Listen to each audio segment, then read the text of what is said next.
Welcome to McPlum, simple solutions served daily. You start by collecting the exact assets and tools you need.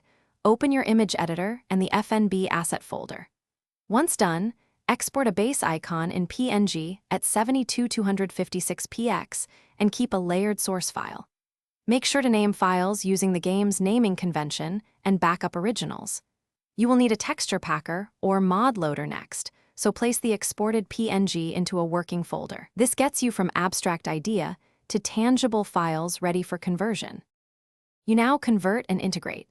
Open the PNG, tweak color profile and alpha to avoid haloing, and set margins for in-game padding. Then export using the game's required atlas or pack textures into the correct format. Once packed, update or create the mod manifest so FNB recognizes the new icon set. Make sure to keep naming consistent and check file permissions. If the game reads a cache, clear it so your new assets load on next launch. You finish by testing.